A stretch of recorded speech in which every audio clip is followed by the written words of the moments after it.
Friends, allies, and Americans, welcome to the Defense of Democracy podcast, where we tell the stories of folks who defend your children's rights by advocating for inclusive public school systems and who fight for diversity across our nation. I'm your host, Karen Swoboda. Let's get into it. Welcome to the Defense of Democracy podcast. My guest today is Josh Weil. Josh is running for U.S. Congress in Florida's 6th District. Josh, welcome to the call. It's so good to have you here today. Thank you. Great to be here, Karen. So you are running in a special election in Florida. Why is this seat so important? Well, there's a number of reasons. I mean, the first is that we have one of the narrowest margins in the House we've ever had. After Election Day, it was 220 to 215 for Republicans. There's already been one Republican defecting from the caucus, so there's a 4-seat lead. When you then, that puts the Republicans in a place of requiring near unanimity for anything they want to do, which, both parties have too much infighting at this point to try to get 200 people to all agree on something. On top of that, you have the fact that Trump pulled 4 sitting U.S. Congress people up to his cabinet, which is how this special election happened. So within by January 21st, it's going to be 215 to 215. Okay. It's going to be a dead tie.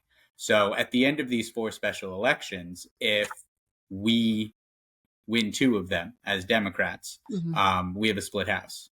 And if we win 3, we take back the House.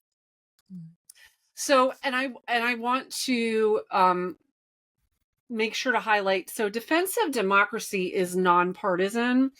So, we sometimes talk in using terms like Democrat, Republican, but I think that there is a genuine concern right now, certainly by me personally, but within the organization, that the current, elected president has said he's going to be defunding the American public education system.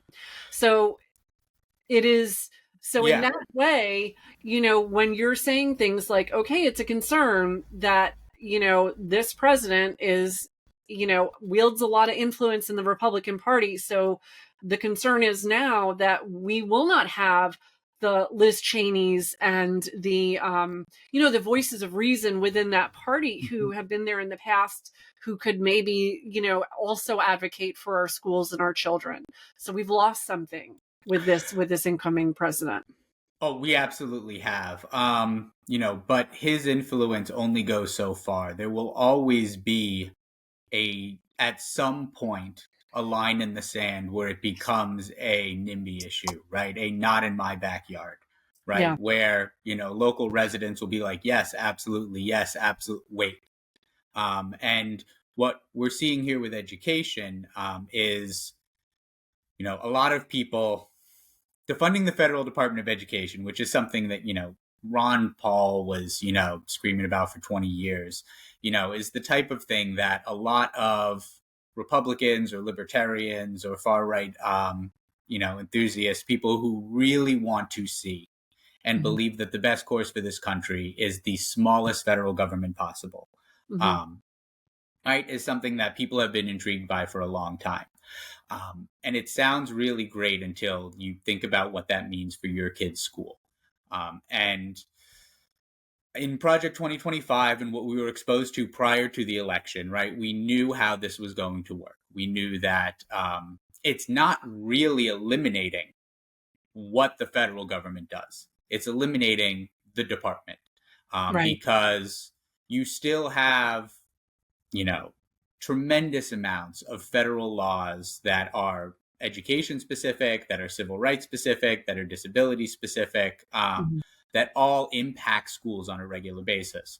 And so, a good portion of the federal supplemental funding and support that schools get is for students with disabilities, which is all covered under IDEA. IDEA is not getting repealed anytime soon. Right. These are going to be These aren't going to be eradicated. The federal government's not going to still be responsible for what their laws say they are. It's going to be shifted over to Health and Human Services. all of your Title I and low socioeconomic support is going to be shifted over to HUD. All of your civil rights, your students with 504s are all going to get shifted over to Department of Justice. These things are still going to exist. They're just going to be run by different cabinet departments.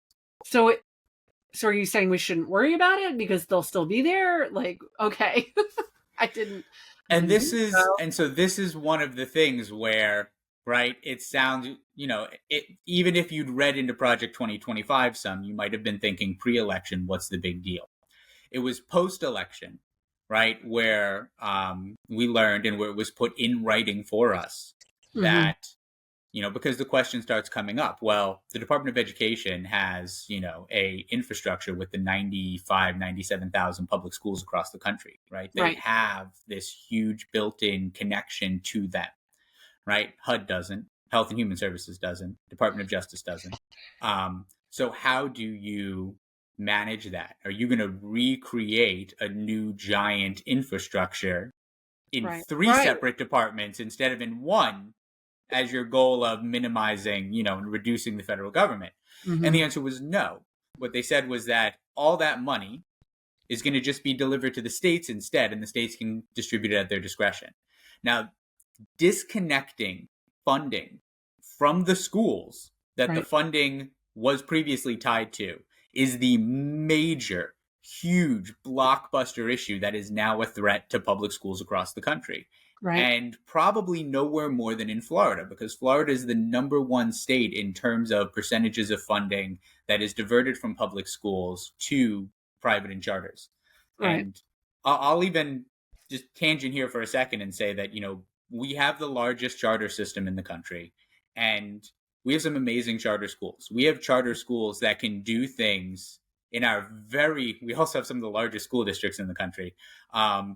We have some charter schools that can do things that our public schools can't, right?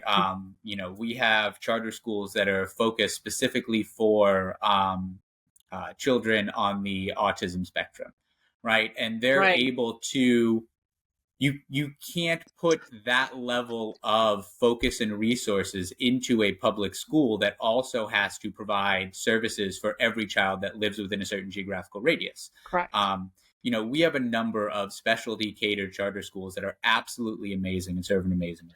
I'm glad you're saying this because I sometimes like the it's such a trigger word now, the charter school, but they've been around for a long time, and exactly like what you're saying, like in the right perspective, charter schools can be an excellent opportunity. And I want to point that out because, a lot of people, when you start to say, they're like, well, what's wrong with charter schools? Like, I know of this one or I know of that one. And you're absolutely right. In a large system, you're going to have a whole spectrum. You're going to have amazing schools, and you're going to have ones that are just a money pit drawing from the system and reducing the availability of funds to the general public schools. Right. Because of our governor's proclivity to diverting those funds as much as he can, as often as he can. This supplemental funding makes up anywhere from 25 to 50% of the funding that the majority of schools outside of your suburban bases have. So we're talking your urban or your inner city schools, and we're talking your rural schools, schools that don't have large buying power, that don't have a community that's able to provide their own supplemental funds. Your suburban middle school has a PTA that anything they need, they can go to and ask for, and the local community is able to generate the funds. The majority of public schools do not. They rely on this funding. And in Florida, in particular, where we have some of the lowest per student funding in the country, you're talking about schools that are already stretched incredibly thin with this money, barely able to meet the needs of the students that they're required to serve. Every child in America has a constitutional right to a free and appropriate public education. And that is going to be, you remove 30% of the budget and it's gone. Yes, right. And that's okay. And so that is the importance, and that is I was starting off by saying this is, I'm getting to the point where I've like tried it, as far as Republican, Democrat, and trying to kind of say that sometimes there are people. For a long time I've been saying I want to reach Defensive Democracy wants to reach the Republicans who know what's happening within their group is wrong. And we have had a lot of people join our ranks who left the Republican Party after January 6th.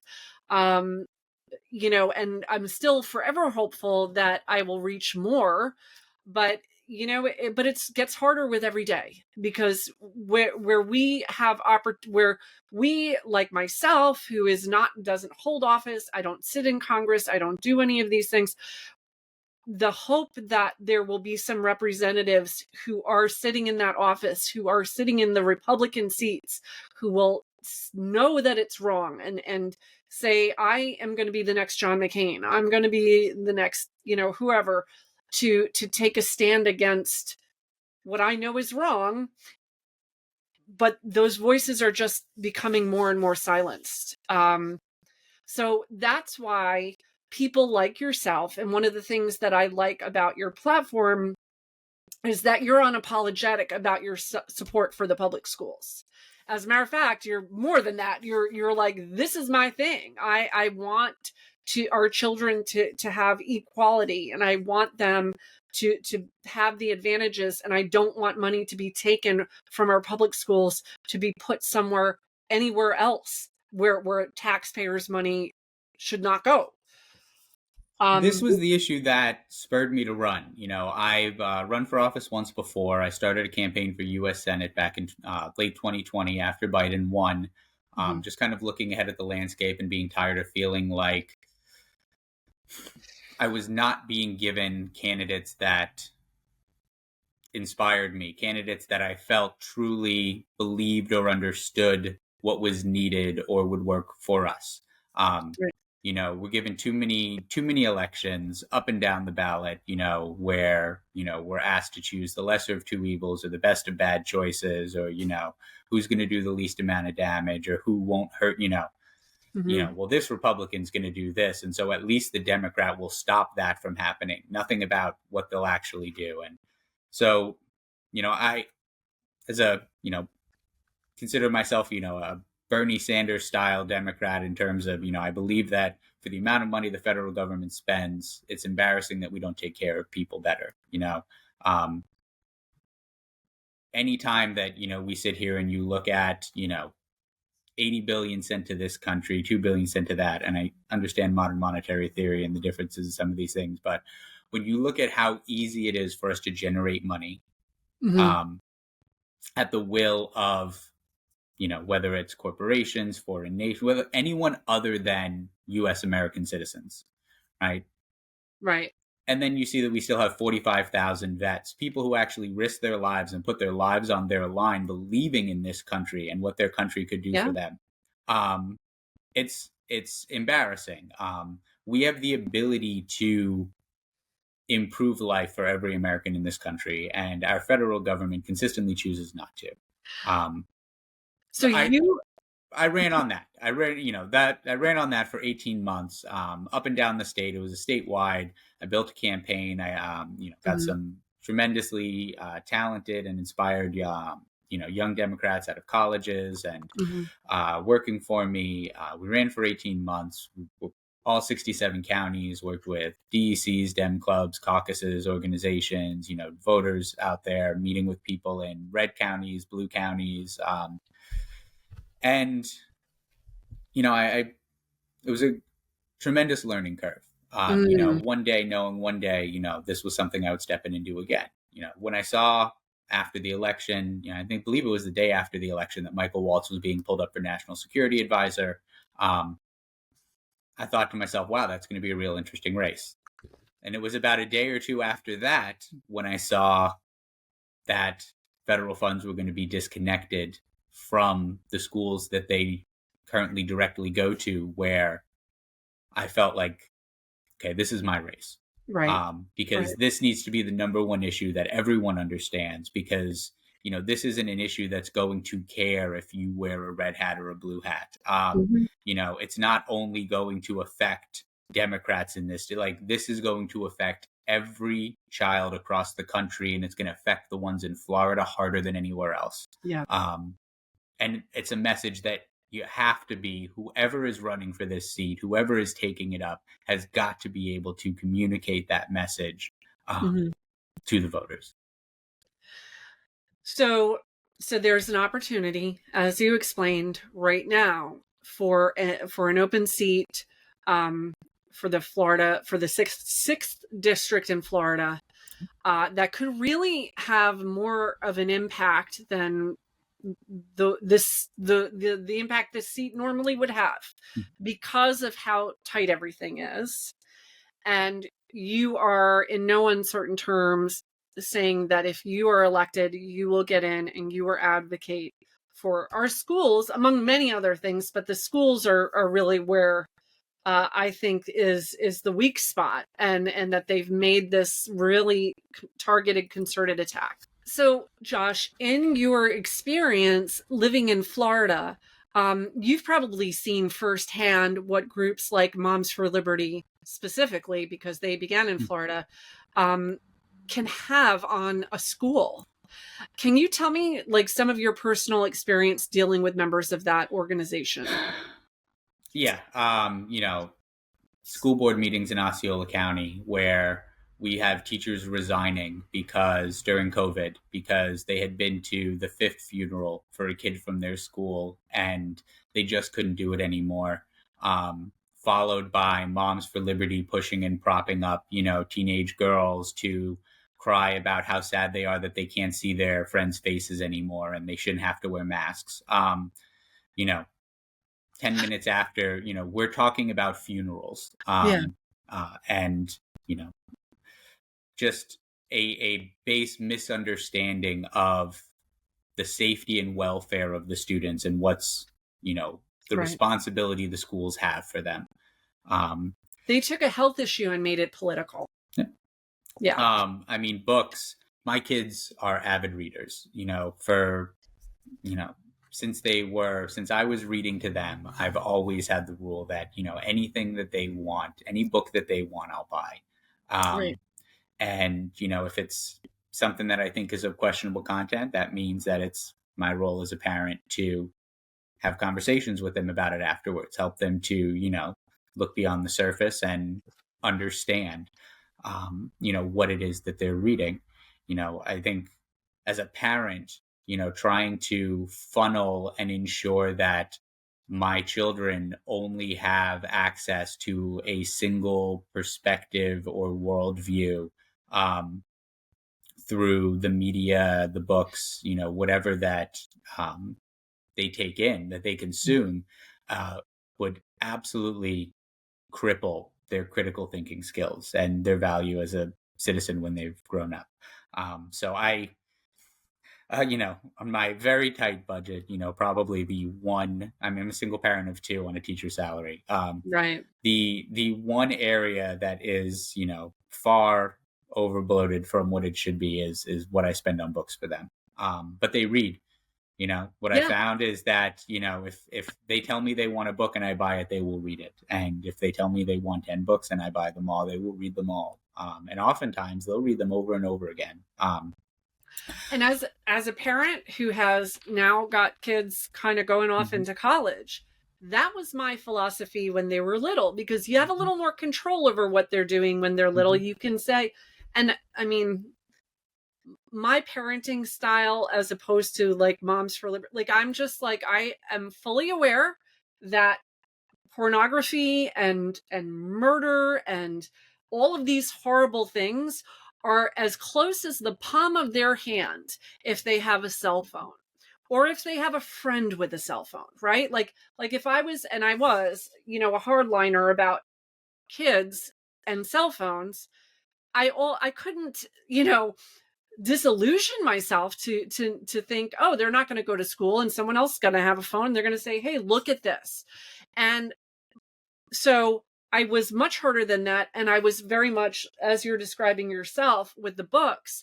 And guess what? I have kids right now who have excellent vocabularies, who know how to spell. And I'll be honest, not all of them are like these great readers, right? But some of them are. And even the ones who don't pick up books and are now, they're 18, 19, 20 years old, they're definitely on their phones and YouTube, but they have developed their critical thinking skills. And I have confidence that if they see something online and are exposed to something, that they can at least sort it out in their minds. And the books and the reading that they did allowed them to be able to kind of critically think and come up with some other alternative answers than to that. Yeah. So, yes. And so in schools, I've always, when I had a classroom, the last 3 years I haven't had a classroom in 5 years. I moved over and did virtual learning with Osceola Virtual School for 2 years Right. at the start of COVID. And so I could be home and keep my kids home during that time. And then I've been in school leadership for the last 3 years. So a fully outside of the classroom role, supporting teachers and students and tracking our school data and curriculum and resources and intervention plans and a million hats. My job title this year is instructional coach / student services liaison / MTSS coordinator. And when I started at this school 2 years ago, those were 3 positions for 3 different people. But as we continue to have allocations cut, it is now 3 hats that one person wears. Wow. So when I had a classroom, I always had books. I'd get kids whatever they want. I showed them how to look things up on the library system. If they wanted me to check out library books for them, I'd bring in books. I'd go to, there's a great bookstore called Bright Light Books. It's a chain of them. It's a Christian bookstore, but they have everything throughout Central Florida. And every couple of months they open up their overstock center, like their warehouse, and you can go in and they'll give you just like a big banker's box and you can fill that thing up for $25 and whatever you want. And so I'd always keep all different kinds of books, whatever they asked for, whatever they were interested in. Once or twice I had someone in the school or someone, present a challenge or ask, and usually we'd send it up. There's a media specialist who's required and it would go to them. And honestly, the 2 times it happened, right, they put it in the system and they looked, and our school didn't have it, but some other school in the district did. It had already been approved. It was in the system. I mean, there's processes in place, which is why it's frustrating when you get these groups like Moms for Liberty, even though there's a process in place. Like, there's a media specialist and there's, if you want to challenge a book, you have to, like, usually they say you have to read the book, you have to, put together, they'll just go in and throw a bunch of titles out. Yep. Now we're actually a little more than halfway through the podcast, and I always do a volunteer shout out about halfway through. So I'm going to take a moment right now to give a shout out to my volunteer Valerie from Florida, who has been doing a lot of work, boots on the ground work in Tallahassee. And she is a very interested, very proactive volunteer. Valerie, thank you for everything you do. I hope you're listening today. I hope you're also aware, and if you're from Florida, about Josh Weil, who we're trying to promote candidates like this who are committed to supporting our public schools. So now, Josh, so we can go back to the conversation. So, so it can get pretty ugly. Like, what are your, I sympathize with anybody running for office on a pro-public Teachers don't have class libraries anymore. And we have a school of 75 teachers. We have one teacher with a class library. She spent about 20 hours of her own personal time completing the process to have approval for every single individual book on her shelf. She's a 7th grade English teacher. She's amazing. She has amazing connections with the kids. So I bring math teachers, I bring science teachers, I bring anyone in to view her as a classroom management model, as relationships with kids model. Truly an amazing teacher. And she put all of this extra time, which is something that I, as a union advocate, I constantly tell my teachers as well. Do not feel like you need to do any work they're not paying you for. Anything that is required, because this is outside of your contract time. If a teacher wants to have books available for their students to take and read, it's something you have to do outside of your contract time. So this is free labor that is required of the teachers just to make sure your kids have access to books. And so we have one teacher who's done it. She's amazing. It's about 20 hours of labor time on her part. Right. Other than that, like, we don't have class libraries anymore. We don't Well, and have what you're talking about even is for the basic stuff. Like, I was teaching math and science, and it's like, we're having a test and you finish early. yeah. Look, man, I need this room to stay quiet. Go grab a book. Like, Right. Well, and what you're talking about, though, is I've used this term several times on the podcast, is the chilling effect, right? yeah. The chilling effect is and showing teachers and saying to teachers that if you have an inappropriate book that, you know, that I personally find inappropriate, that may not be inappropriate by anybody else's standards, that you will be brought in front of the school board, that you will be shamed, that we will, dox you. So be careful about what you put in your libraries. And the chilling effect is when That's not even where we're at, though. That's honestly how it always was. Where we're at now is that you're not allowed to have a book in your room unless you go through a tremendous process of time and labor to get it pre-approved. It used to be like hey, look, just be careful what books you put in your room, because if someone has a problem to say, you could find yourself in front of the school board. Now you can't even, it's not even a be careful what you put in. It is, you are explicitly not allowed to unless you have gone through this series of steps and processes beforehand. I wasn't aware of that. And so the result is what you said. Yeah. There's literally there's empty shelves in children's classrooms in Florida. Yeah. And I mean, this is something that, look, if you're a Republican who believes in smaller federal government, right? Then one of your major reasons is probably because, right, that the more bureaucracy you have, there's a widely used conservative economic theory, and I want to say it's Milton Friedman, but I'm not entirely certain, but just that any regulation, any interference into a free market is going to reduce the efficiency of it, right? Yeah. Any regulation, any interference, if it has any effect at all, if it impacts one sale, one deal anywhere, it's reducing the efficiency of the government, right? And that's usually why when they talk about, like wanting to have the smallest federal government, all these other things, that from an economic standpoint, it's that the more regulation, the more things you're doing, you're shrinking, you're reducing, you're constricting the free market economy. Correct. Now, the flaw with that, if it is Friedman's or whoever's it was theory, is that you're assuming that our economy runs at 100% efficiency anyway. Right. You're assuming that we have an efficient economy, which we don't. So, now you're talking about, if we have an economy that's running at 65% and you can have, restrictions and safety barriers that make it safer and more accessible for all of America, and now it's running at 80% efficiency because it can't run at 100 with those barriers, but it creates accessibility for people that didn't have it before. You actually have a higher and more functioning economy than you would if you just let everyone run wild. Context is king. Correct. Yeah. But yeah, this is, this is what we're seeing with these through a much tighter lens, right? I'm just looking at through as a parent who sees a school and expects that if I put my child in that school, they will have books in the school. And that's the connection that I was essentially making there, is that any restriction you put on what type of materials a student can have access to under that same Milton Friedman theory is going to reduce the efficiency of their learning or how much they can get out of it. The more you reduce and shrink what they have access to consume, the less they will ultimately consume. Yep. That's a good way of thinking of it. Absolutely. All right. So we're coming to the end of our time, and that was a downer. So let's end this on a high note. Josh, give me something. Like, what are you looking forward to in 2025? I'm looking forward to becoming the next U.S. Congressman from Florida's 6th District. We have a race out here where the front runner candidate is this state senator named Randy Fine. He just got elected to the state senate for the first time. He declared for this race before he was even sworn in for the last, for the last job that he promised to serve people on. He is controversial, to say the least.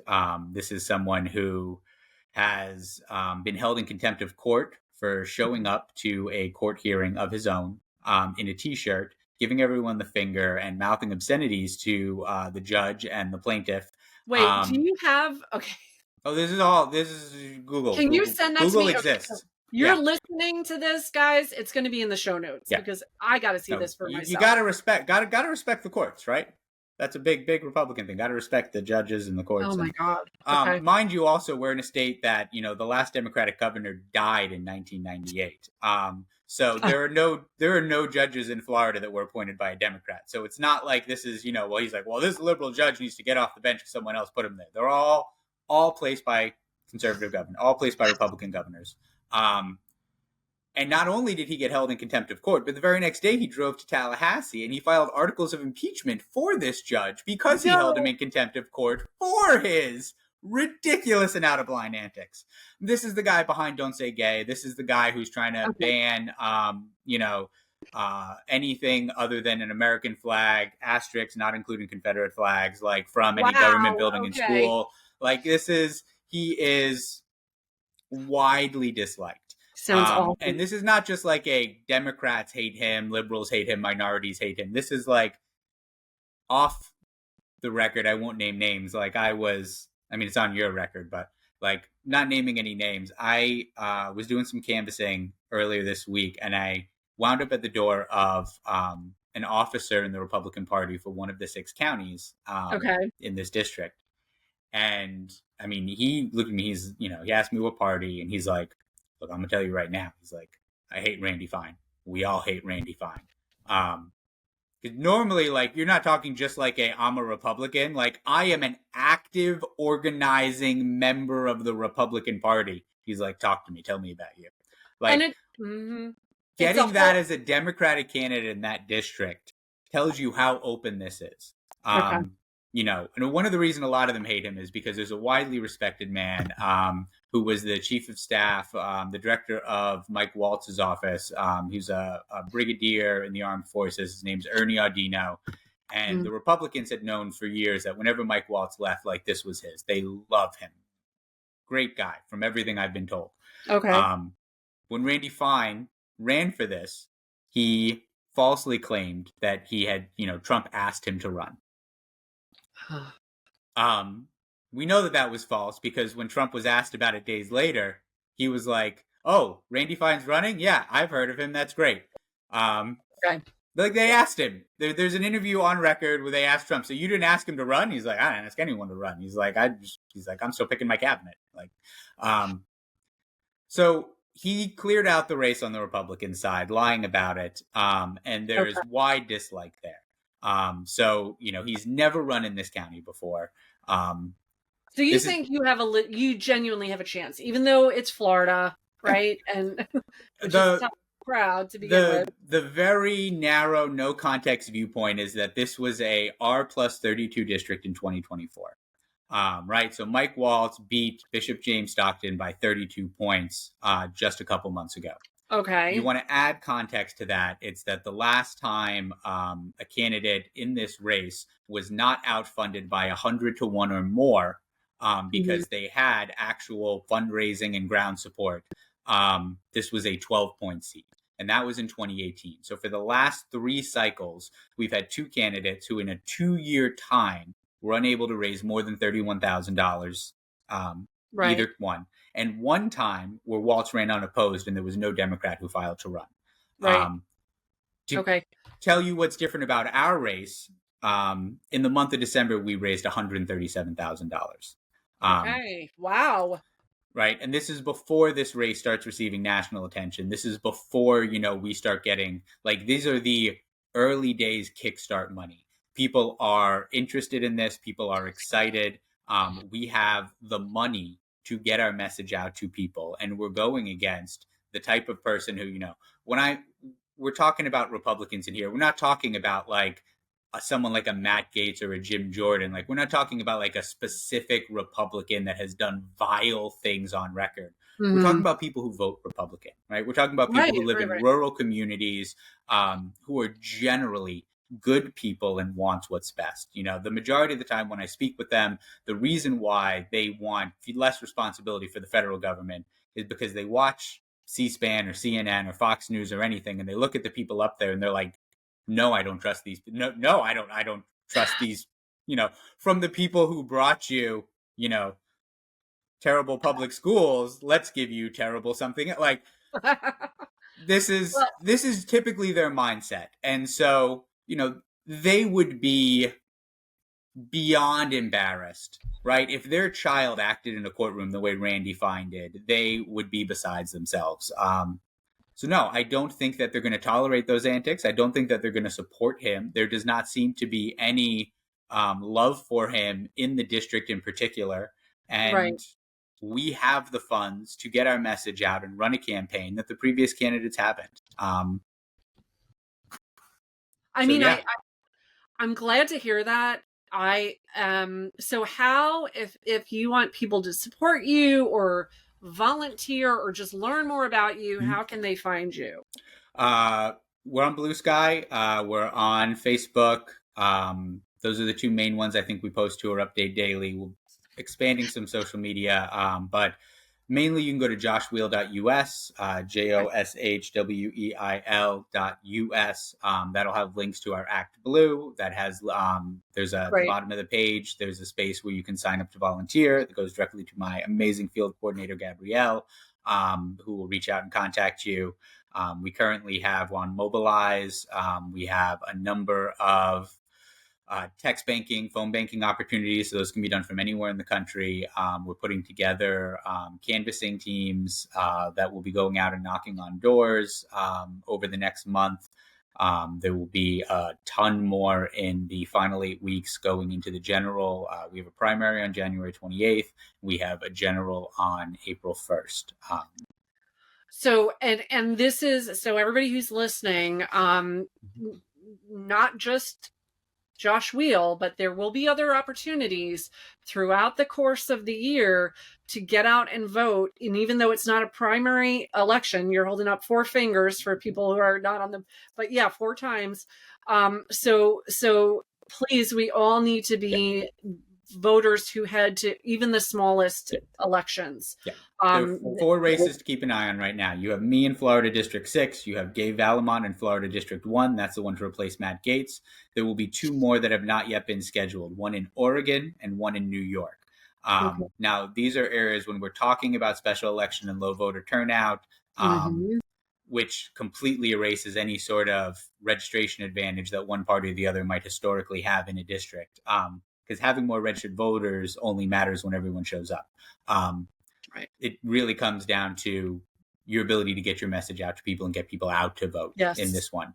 So you have Oregon and New York, which are 2 states that have incredibly strong state infrastructure for the Democratic parties. We have I'm winning this one. We have a real chance, if we can get national support behind this, of taking at least 3, if not all 4 of these seats this year. So that is a much happier note. Thank you, Josh, for providing that. Everyone who is watching and listening to this, please check the podcast notes for additional information. Josh, thank you for sharing. And Josh, I also want to thank you for, Josh has actually come multiple times to the Defense of Democracy Tuesday night Zoom, where we meet every Tuesday night. Nationally, people from all over the country come. If you are an oriented volunteer, you'll get to meet Josh Weil, hopefully again at one of our Florida breakout sessions. Josh, thank you so much. You have a great rest of your day. You too. Thank you, Kat.